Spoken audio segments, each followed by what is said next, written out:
vou fazer uma apresentação bastante breve, 20 minutos, né, para tentar correr, e vou direto aos pontos que acho que, enfim, me pediram para falar. Meu objetivo aqui é falar um pouco rapidamente da indústria, né, dar um contexto bastante recente da indústria, o que está acontecendo com a indústria, e juntar isso aí a uma ideia de crescimento e desenvolvimento. Países como China, Coreia do Sul, né, Indonésia, Índia, Malásia, todos esses países. Tem um microfone aqui que eu poderia oferecer? Assim, eu acho que eu vou ficar mais atividade.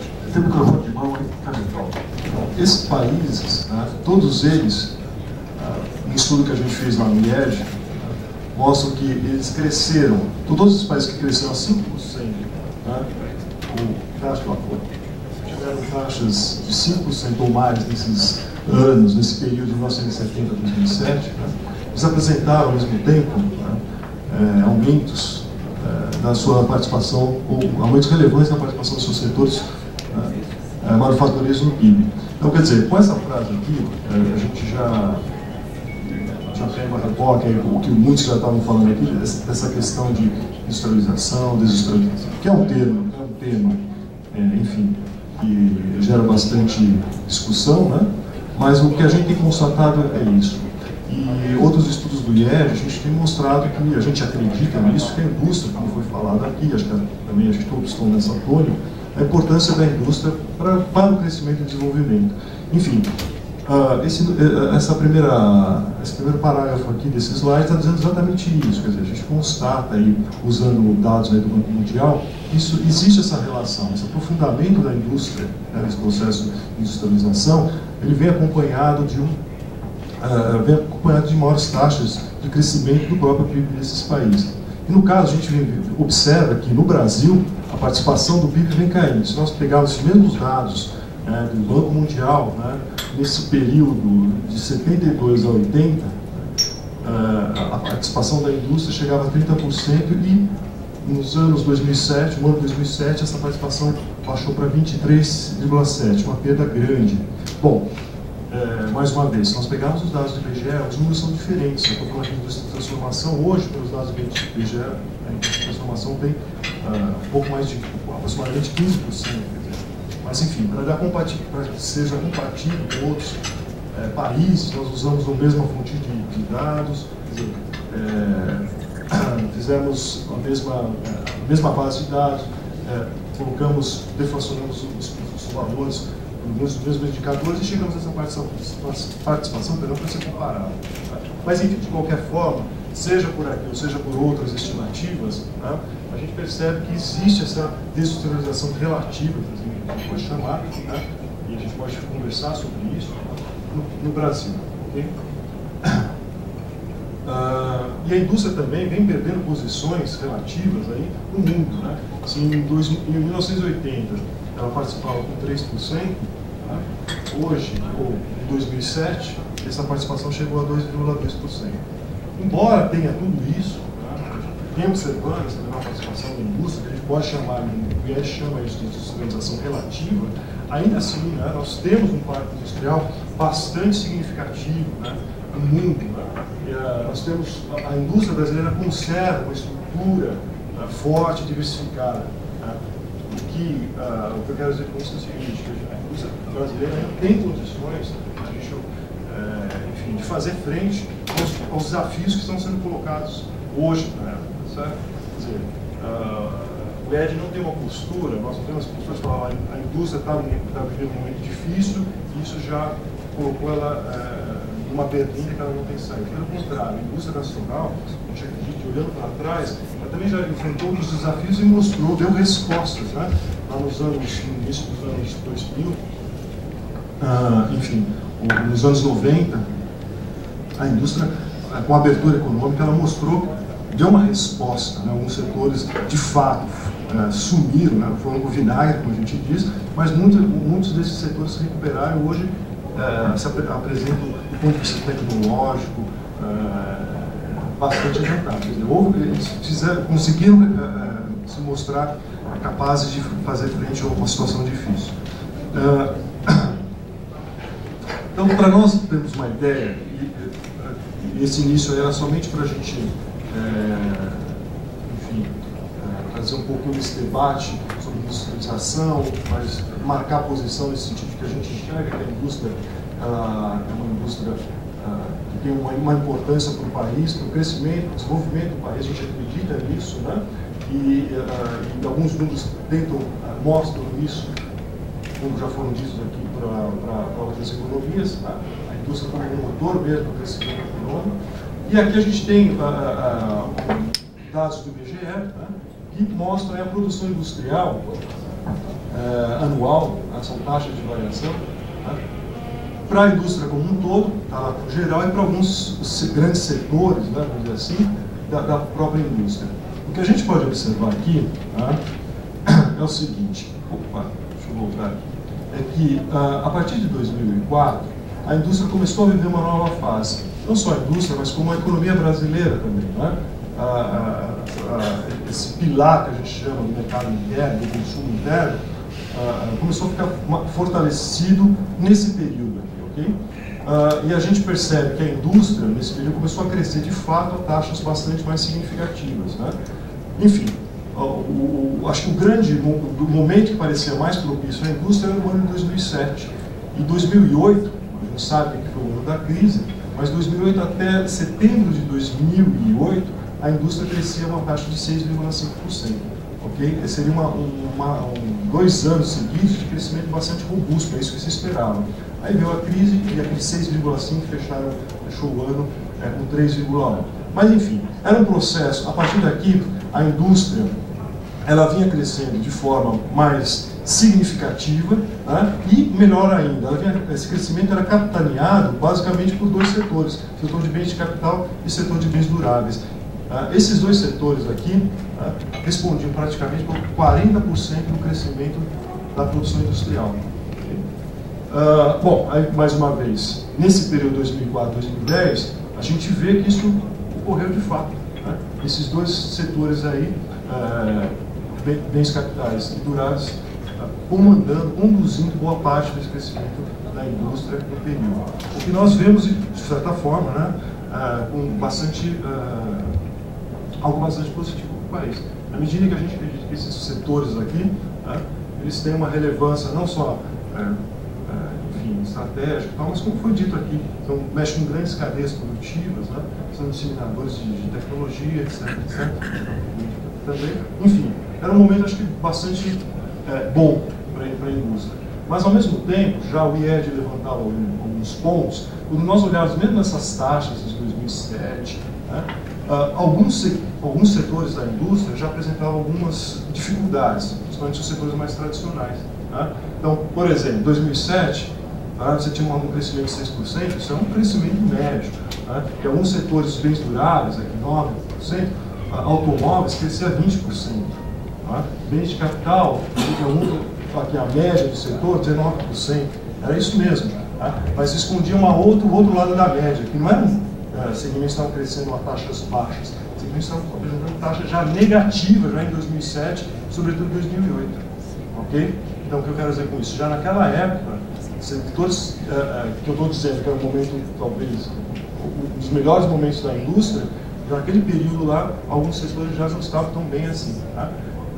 Então, isso não aparecia também, né? Os grandes dados, né? A gente via na própria imprensa, não se divulgava que alguns setores, alguns segmentos da indústria já começavam a apresentar dificuldades. E, sobretudo, por quê? Por causa do câmbio. O câmbio, se nós, enfim, dependendo da avaliação que a gente faz, já de 2003 a gente já percebe uma valorização do câmbio, ok? Bom, aí veio a crise, ficou muito claro, né, quais são os problemas, e aí a gente já está bem antenado aí com as questões que a indústria vem, pelas quais, as dificuldades pelas quais a indústria vem passando nos últimos anos, principalmente depois da crise. Ok. Bom, para dar um pouquinho mais de um retrato dessa indústria, o que vem acontecendo, esses dados que estão aqui são feitos pelo próprio IED, né? São dados de balança comercial, exportação e importação, né? E a gente fez a seguinte, usando uma metodologia que se aproxima da metodologia da OCDE, justamente, mais uma vez, para ser comparável, né, com os dados que eles divulgam, apesar dos dados eles têm uma certa defasagem, né? Nós dividimos a balança comercial do Brasil em dois grandes blocos, vamos dizer assim. Um, a gente chamou de demais produtos, e os produtos da indústria de transformação. Né? Ok? E aqui está o total da balança comercial. Bom, esses demais produtos, está aqui dentro, basicamente, são os produtos da agropecuária, né, e da extrativa mineral. Okay? Então, as commodities estão geralmente dentro desse setor, e aqui a indústria de transformação. O que a gente observa, né, usando esses dados aqui, é que em 2007, com a crise, né, depois da crise de 2008, a balança comercial do país já era, ou de transformados, ficou negativa em 7 bilhões. Né? Esses dados de INDEGE são diferentes um pouco dos da Fiesp, né? Mais uma vez por questões metodológicas, mas enfim, as magnitudes divergem, mas não os sinais, e mesmo essa explosão que a gente observa aqui, né, ao longo desses últimos anos, 2009, 2010, 2011, da balança comercial. Ou seja, o Brasil, a gente fica discutindo industrialização se há ou não, né? A gente está observando o seguinte aqui, que nesses últimos anos há uma enxurrada aí de importados no Brasil, ok? Que, a gente vai ver um pouco mais para frente, eles estão sim tomando o lugar da produção nacional.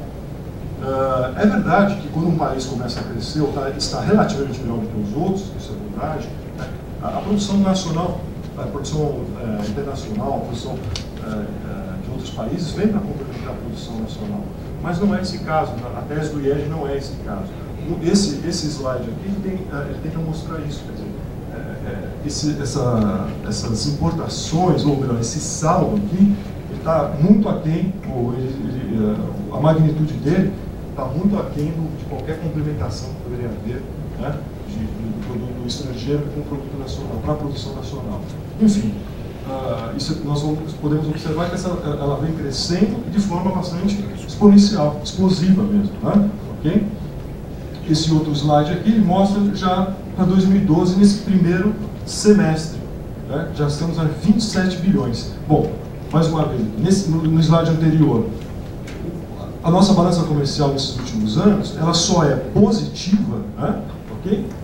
Por causa das nossas, pelos superávites que a gente vem obtendo aí na nossa balança de commodity, né? De extrativa mineral e agropecuária. Então esse é um ponto forte. E vale notar também que esses déficits que a gente já tem na balança de transformação, ocorreram déficits aqui mais para trás, né? Por conta da crise, né? De crises internacionais, mas ao mesmo tempo a gente observa que essas magnitudes se encerraram rapidamente e nunca alcançaram essas magnitudes. Então, a balança comercial de produtos da transformação vem apresentando um déficit crescente, né? E para esse ano já a projeção é que ultrapasse o próprio déficit do ano passado. Okay? Então, a pergunta que cabe aqui é até quando a gente pode imaginar que os segmentos, esses demais produtos aí possam fazer frente ao que a gente vem observando aí na indústria de transformação. E a gente pode qualificar um pouco essa balança comercial da indústria da transformação, dividindo como a própria OCDE faz na segunda metodologia, em 4 segmentos: de alta intensidade tecnológica, média alta intensidade tecnológica, média baixa e baixa.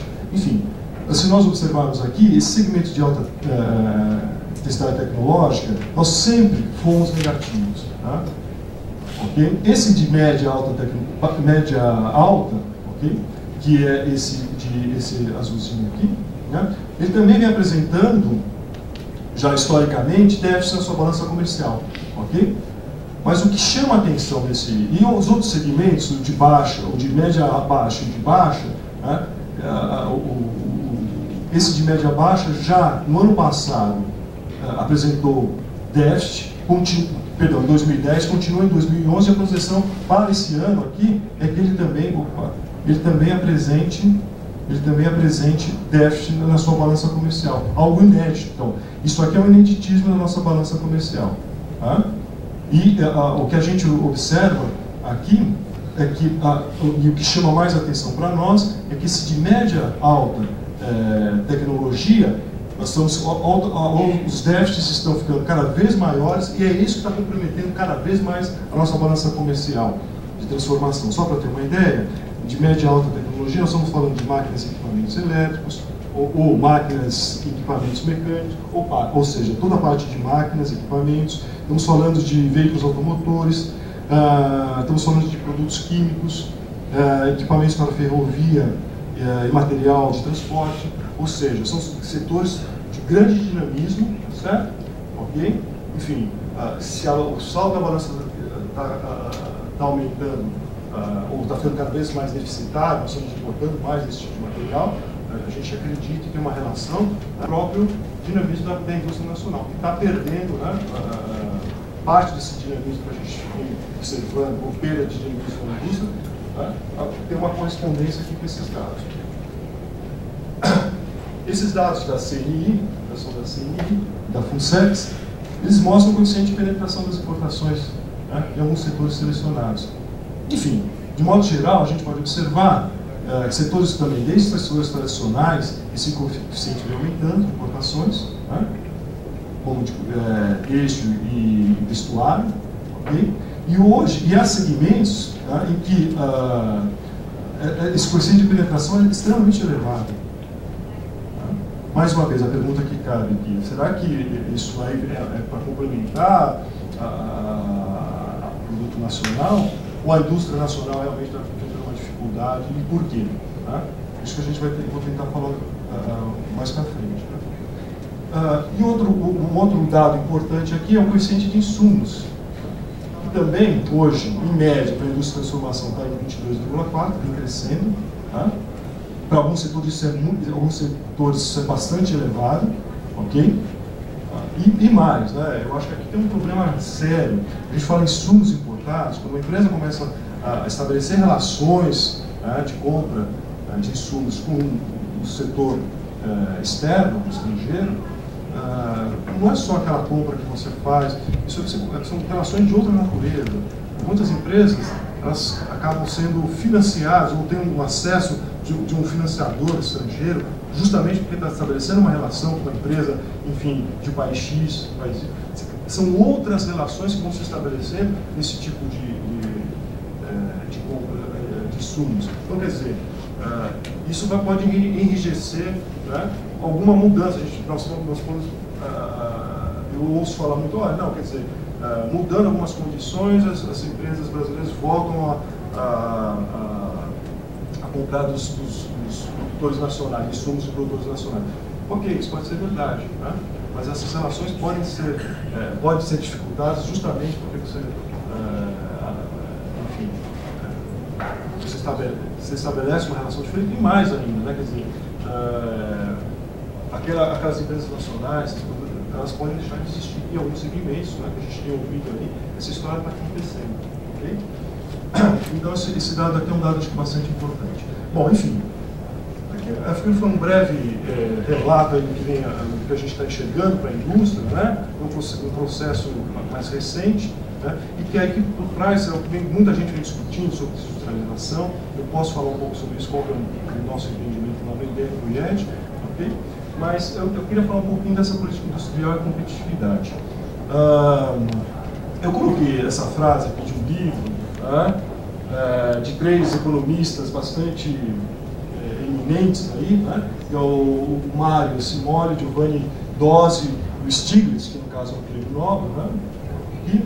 Que eles dizem o seguinte: já se foi o tempo que políticas industriais eram tidas como palavrões, né? Que não deveriam ser pronunciadas em lugares públicos ou privados por pessoas respeitáveis. O entendimento é bem outro. As políticas industriais são ingredientes intrínsecos fundamentais de todo o processo de desenvolvimento.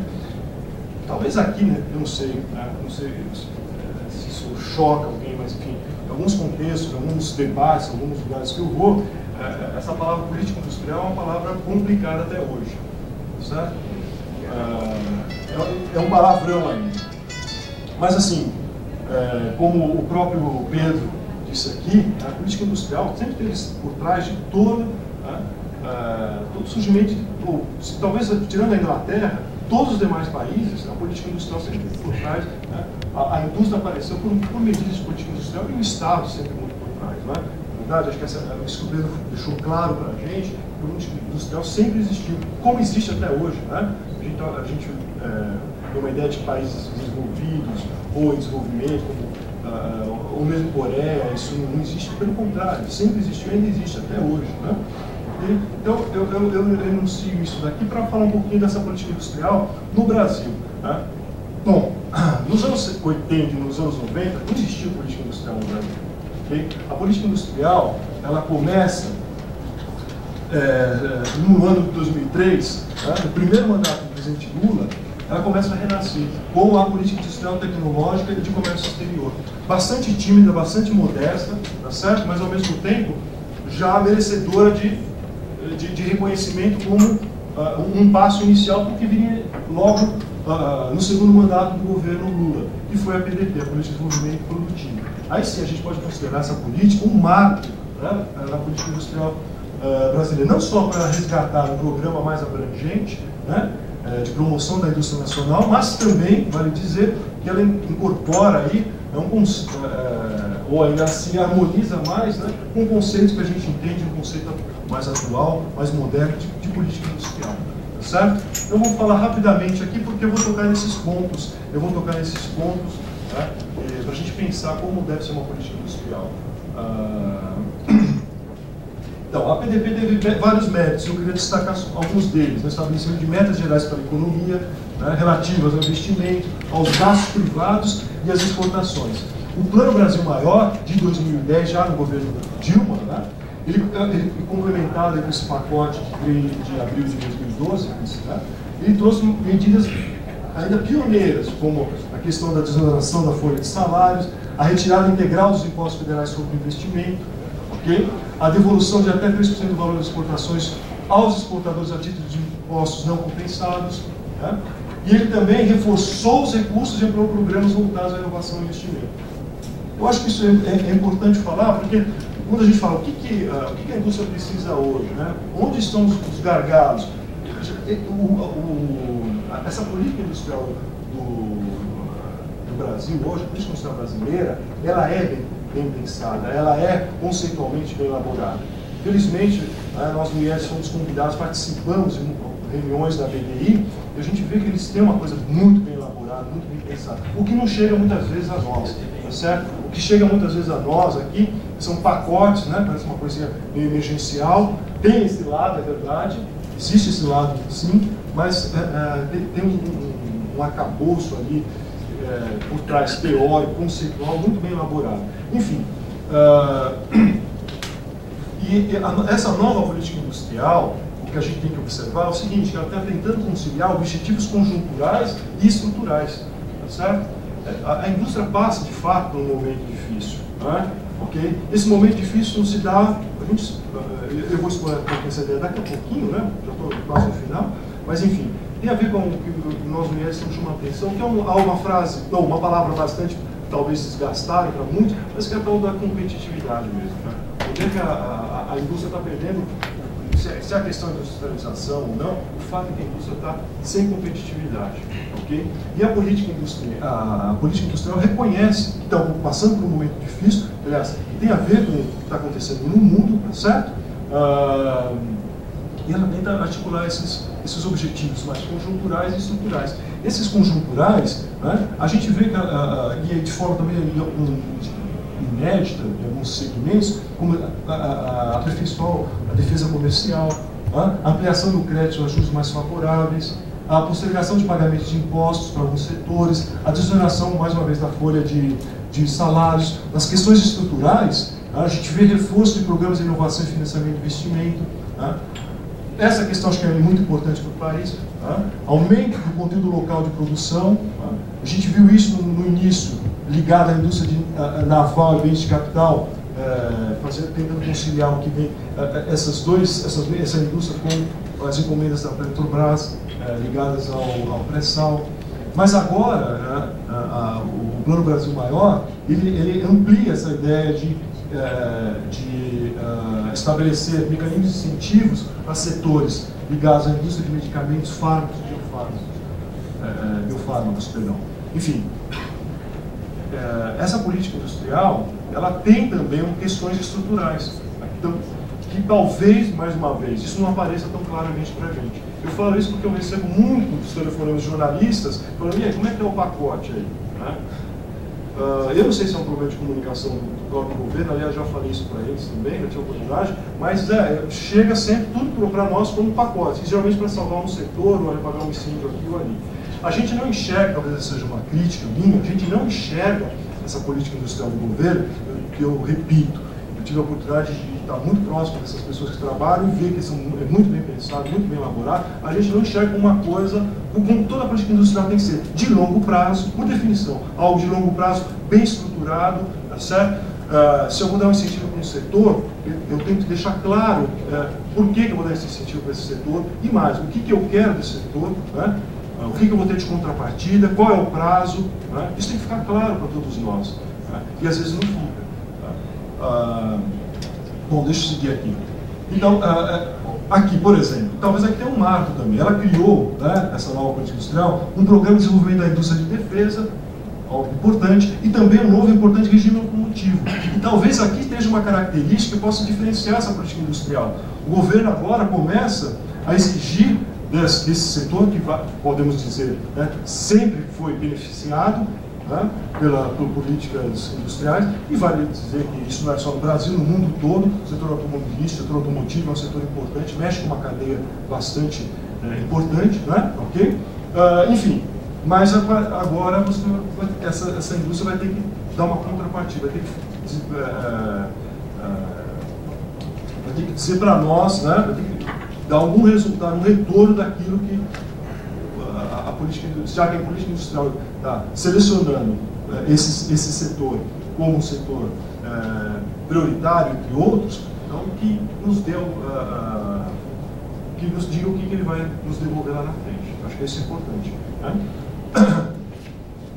Bom, ele, como eu disse, ele concedeu isenções de impostos para a produção nacional de bens, tecnologia, informação e comunicações. Eu acho que aqui, isso aqui pode vingar de forma bastante vigorosa, mais do que a gente imagina, né? Porque ele está, essas ações, elas estão acopladas a programas governamentais de grande envergadura, né? Como o Programa Nacional de Banda Larga e o Programa de um Computador por Aluno. Então, a gente pode ter muito sucesso aqui, né? Ou seja, na nossa visão, a nova política industrial vai na direção correta, tá certo? Mas o que talvez ela não deva deixar de envolver mais explicitamente, como eu estava falando, né? São três grandes objetivos, né? Aumento da produtividade, ampliação da competitividade e atração de investimentos. Quando eu disse que, às vezes, a política industrial parece mais como pacotes direcionados para alguns segmentos, sem sem deixar claro o que ele tem a ver dentro de um contexto mais geral de uma política industrial, se você não perder esse foco aqui, se o foco for isso, a gente consegue enxergar essa política industrial como ela deve ser, né? Algo de longo prazo, bem pensado, né? E a gente bate na pergunta anterior: que país nós queremos ser, não é isso? Ok? Que indústria nós queremos ter? Se a indústria, primeira coisa, vamos pensar, a indústria é importante. Acho que o Pedro aqui e o Luiz, né? Eles tentaram afirmar para a gente: a indústria é importante para o crescimento, para o movimento. A gente também acredita nisso. Então, se nós nos convencemos que a indústria é importante, né, aí sim, que indústria nós queremos ter? Okay? Essa é uma segunda pergunta que eu acho que é importante que nós colocarmos aqui. E essa pergunta cabe dentro da política industrial. Né? Então, para nós articularmos aqueles três grandes objetivos, né, eles devem aparecer de forma estruturada em todos esses pontos aqui: os programas de incentivo ao investimento, os incentivos à inovação, as políticas de compras governamentais, o financiamento ao investimento para a P&D, os incentivos à modernização produtiva das micro e pequenas empresas, a política comercial, a formação de treinamento de mão de obra. Eu quero dizer o seguinte: falou em política industrial, pensa nesses três pontos aqui, e qualquer ação que seja tomada para cá, ou para um determinado setor ou segmento, okay, que esteja bem claro, tudo muito articulado. Essa é a ideia. E aí você começa a dar uma articulação, uma clareza para o que você quer, quais são os seus objetivos, onde você quer chegar, né? O que vai custar para a sociedade. Porque a gente geralmente fala o seguinte, o governo, é fácil calcular o custo de boa parte dessas medidas, né? Acho que o governo também pega, às vezes, muito e fala quais são os benefícios de uma política como essa. Evidentemente, esses benefícios são difíceis de serem calculados, é verdade, mas tem que aprimorar isso daí. Bom, no caso da produtividade, né, a gente sabe que ela reage. Então, produtividade é um dos fatores, vamos lá, produtividade. A gente sabe que ela reage a fatores mais gerais, né, que estão ligados ao próprio desenvolvimento da infraestrutura e a questão da educação, tá certo? Mas a gente sabe que, no caso da indústria, a gente precisa formar. E aí, né, a gente fala, eu ouço falar que a indústria chora muito, né, tem pedindo muita coisa. Olha, a indústria tem a sua parte realmente para fazer. Né, ela tem que fortalecer a qualificação da sua mão de obra, ela tem que buscar tecnologias e se modernizar, ou seja, modernizar-se tecnologicamente e ir atrás de inovação. Isso a indústria precisa fazer, esse é o papel dela. Se ela está em dificuldades, ela tem que ir atrás disso. Okay? Essa é a posição nossa do IEG. Né? A gente tem observado que a produtividade vem crescendo, alguns estudos mostram que a produtividade da indústria vem crescendo, mas ainda é muito baixo, muito aquém do que precisaria para chegar a uma ideia de um país desenvolvido, certo? Ou nas taxas de países desenvolvidos. Na questão da competitividade, que era o outro fator que estava lá, a competitividade, na verdade, a gente tem que entender o seguinte, uma capacidade, ou conferir maior capacidade de colocação do produto industrial nacional em mercados externos.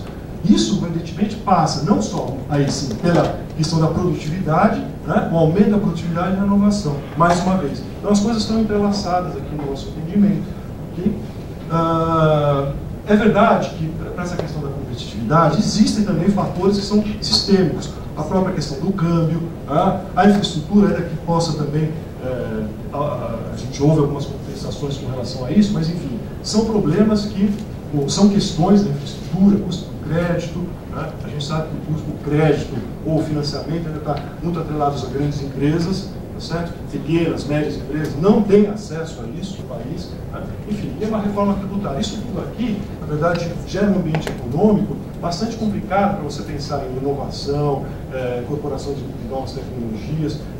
Quer dizer, a gente precisa favorecer esse ambiente de negócios, vamos dizer assim, para pensar nessa questão da competitividade. No Brasil, hoje, né, se a gente me permite lançar alguma ideia aqui, a competitividade da indústria brasileira, né, poderia se valer muito uma política industrial direcionada a setores produtores de insumos básicos, né, utilizado pelas principais cadeias produtivas instaladas no país. O objetivo, então, seria o quê? Baratear os insumos fundamentais da indústria, né, por exemplo, como energia, né, e assim você chegar lá na frente, as cadeias produtivas, né, você gerar produtos lá na ponta, né, um produto final, com um preço menor. Desculpa que eu estou me atrapalhando aqui com essa... Enfim. Na questão de atração de investimentos, né, uma oportunidade acho que parece se abrir para o Brasil. Né, deveria ser aproveitada para ampliar inversões de empresas estrangeiras e nacionais em segmentos de notório atraso, mas como o setor eletrônico. Aqui o IED tem uma visão muito clara. Olha, não vamos nos fechar ao capital estrangeiro, okay? Mas vamos deixar esse capital estrangeiro vir para setores que a gente considera importante, tá certo? A gente possa tirar um proveito disso. Mas também vamos fazer como os chineses fazem. Qualquer capital que vai lá, nós temos a própria Embraer que está lá, né, que é o nosso vice-presidente lá do IED, ele fala a dificuldade, ele senta numa mesa com os chineses, eles falam tudo o que eles querem lá, certo? Vamos negociar isso, para a gente estar no momento, está muito claro, vamos trazer o capital de lá e vamos falar como a gente quer, vamos negociar o que a gente pode fazer aqui e como nós podemos fazer essa parceria, como nós podemos nos aproveitar de uma parceria com esse capital estrangeiro. Bom, essa questão de atração de investimentos está muito clara, né, na escala que o mercado brasileiro, esse mercado interno ele possui, tá certo? E também dessa questão geoeconômica, mas enfim, dessa questão do Brasil na América Latina, evidentemente na América do Sul e na América Latina, e mesmo nesse segmento de mercados emergentes. O Brasil vem despontando, ele é atrativo, então a gente tem que valorizar essa ideia. Então, só para concluir aqui, eu queria dar dizer um pouquinho como é que o IED está vendo a indústria. O IED vê a indústria com uma dificuldade hoje, acho que está claro, né? Vem atravessando um momento difícil. Isso significa falta de competitividade. Essa falta de competitividade é verdade, nesse ambiente econômico que a circunda, tá certo? Que a gente chama de no entorno dela, por exemplo, está na infraestrutura, está nas questões de logística, está na questão da carga tributária, mas também tem algo que se deve à própria empresa, que está ligado a essa maior procura de maior produtividade, incorporação de tecnologia e inovação. É um grande desafio, nesse caso, para as indústrias, a gente acha. Tem que incorporar essa cultura da inovação, não é fácil isso, mas a gente acredita, olhando para o passado, que a indústria tem condições de fazer isso, tá certo? E nessa questão da... Então, para se pensar em competitividade, passa por aí necessariamente, quer dizer, esses são o grande ponto que a gente vê aí para tentar pensar uma indústria aí, diferente, não como um colega, professor Leonardo Unicamp diz, vamos pensar na indústria, como essa questão de industrialização, como a indústria tivesse um ponto ótimo já e estivesse recuando. Não, a gente tem que pensar a indústria dando um salto mesmo de qualidade. É isso que interessa para o Brasil, né? Pensando em novos nichos onde a indústria pode entrar, né? Okay? E mais do que isso, e aí finalizando mesmo, marcando posição aqui do IED. Quando a gente fala, e eu mostrei lá aqueles gráficos de exportação e tal, né? De balança comercial, melhor dizendo, né? O IED não acredita que existe uma dicotomia entre ser bom em um país bom produtor de commodities e com a questão da indústria.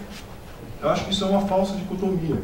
O Brasil tem, a gente fala em agricultura, agropecuária, não é um carinha com uma enxada lá. Tem muita tecnologia lá. O Brasil não pode perder isso de foco. Vamos manter esse foco. Se nós somos bons em extrativa mineral, ótimo, somos competitivos, vamos, né? A questão que o IED coloca é que a gente não pode deixar de olhar para o outro lado, o que está acontecendo com a indústria, tá certo? A indústria está sendo minada, né? Sobretudo por falta de competitividade, pela presença desses bens importados. Obrigado.